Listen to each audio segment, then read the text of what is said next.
12월 7일 임해진덕교 새벽기도입니다. 기도하겠습니다. 주님 감사합니다.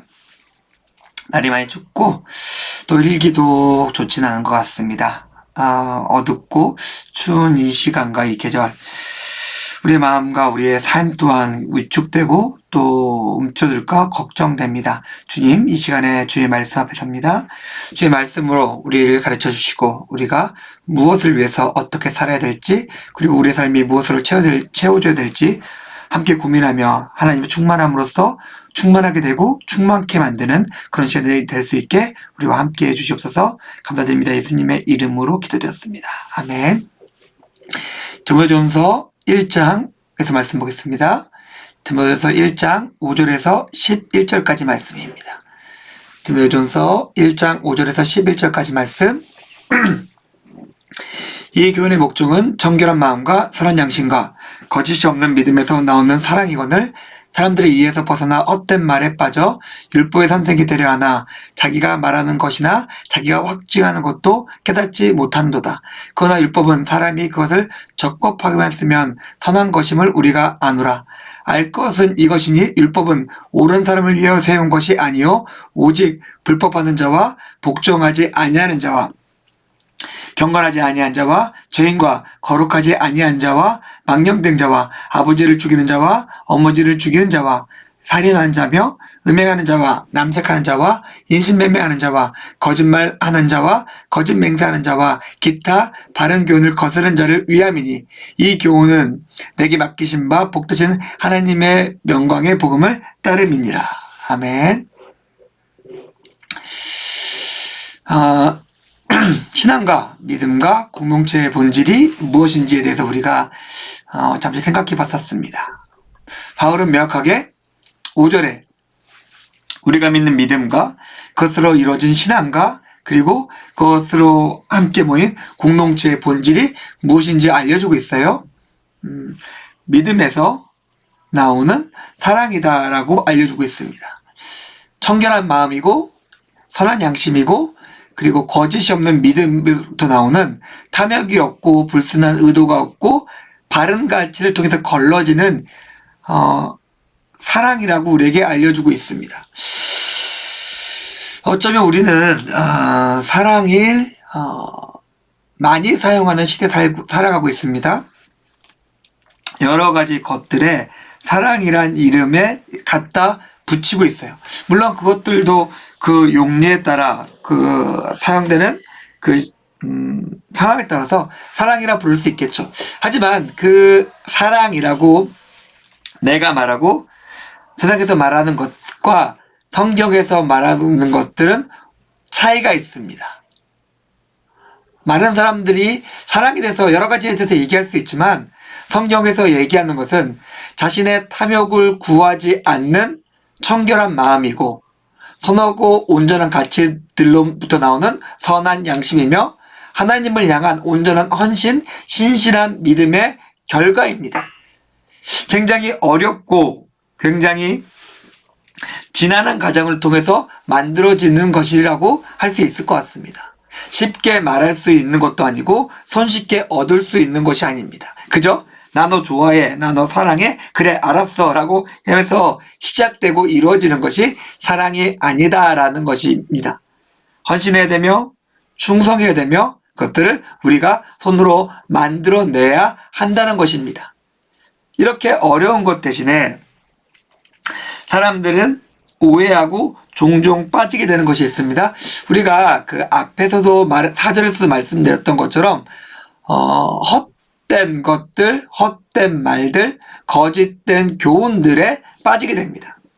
쉬운 것으로 생각하고 잘못된 것으로서 이해하게 됐을 때 우리에게 나타나는 결과입니다.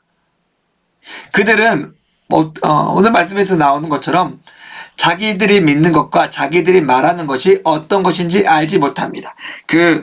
하나님께서 말씀해 주신 사랑의 거대하고 지난하고 수고하고 노력하는 것들이 생략되고 그냥 이거 아니야? 라고 말하게 된다는 것이죠. 근데 그게 무엇인지 몰라요. 그들의 믿음과 사랑과 지식은 말의 토대는 6절에서 7절에 보니까 헛된 것에서, 확증할 수 없는 것에서 시작되기 때문에 그렇습니다. 중언부언하고 말은 많이 하는데 정작 무슨 말을 하는지 알아들을 수가 없습니다. 신약 성경 여러 곳에서는 이런 것이 어떤 것인지를 우리에게 알려주고 있습니다. 그리스도를 반하는 것이고 우리를 속에서 멸망으로 인도하는 것입니다. 아무리 겉의 모습은 화려하고 압도적인 것처럼 보이기도 하지만은 결국 그것은 우리를 사랑의 헌신의 노력에서 벗어나 쉬운 것, 그냥 이렇게 편한 게 있잖아 라는 것으로 우리를 인도하고 그것으로 우리를 망하게 만듭니다. 우리에게 들려주는, 우리를 현혹하는 화려하고 아름다운 말들이 있고 그런 것들을 보여주는 삶이 있을 것 같습니다. 하지만 그 외양에 속지 않았으면 좋겠어요. 그 안에는 우리를 구원할 수 있는 어떤 것도 들어있지 않습니다.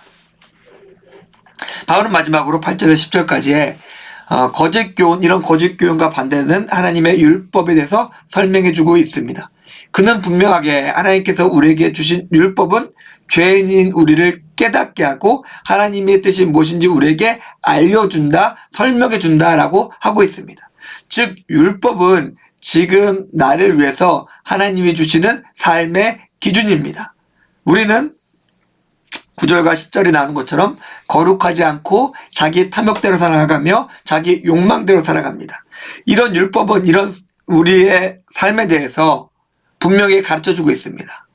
이게 헛된 거야. 너가 지금 그 헛된 말에 빠져서 헛된 것과 황망한 것을 쫓아가고 있기 때문에 이런 삶의 결과가 나오는 것이라고 우리에게 보여주고 있습니다. 이런 삶은 어떤 삶이 하나님께 순종하는 삶이고 어떤 사람이 하나님을 거역하고 하나님 앞에서 멸망하는 삶인지를 명확하게 보여주고 있습니다. 사랑하는 성도님들, 두 가지로 나눌 수 있을 것 같아요. 오늘 말씀은 온전한 의미에서 하나님의 뜻을 알고 사랑 가운데 거하는 사람이 있고, 말은 맞지만 헛된 말로, 멸망하는 말로 자기가 살아가는 사람이 있습니다. 그리고 율법은 그 둘을 명확하게 구분해주고 있습니다. 우리가 지금 이 하나님의 말씀을 가지고 우리는 어느 쪽에 있는지 좀 구분해 볼 수 있었으면 좋겠습니다. 정결하고 선하고 거짓 없는 것으로서 온전히 사랑으로서 하나님과 동행하는 사람인가, 아니면 헛된 말에 빠져서 선하지 않고 율법을 거스려서, 하나님의 법을 거스려서 나의 탐욕과 나의 욕망, 나를 위해서 살아가고 있는 사람인가, 이 두 개를 구분하면서 우리가 말씀을 가지고 하나님이 원하시는 삶의 모습으로서 온전한 것과 사랑으로서 살아가기 위해 노력하며 우리 자신을 오늘 분투하는 임해신석교 교우님들의 오늘 하루의 삶이 되기를 주님의 이름으로 축원드립니다. 기도하겠습니다. 하나님 감사합니다. 오늘 말씀을 통해서 우리의 삶이 어떠해야 될지 생각해 보았습니다. 함께하여 주시고 온전한 믿음과 사랑으로서 하나님의 뜻 안에 거하며 하나님의 뜻을 이루는 우리 삶이 될 수 있게 우리 삶 가운데 함께 하시고 주장해 주시옵소서. 감사드립니다. 예수님의 이름으로 기도드렸습니다. 아멘. 감사합니다.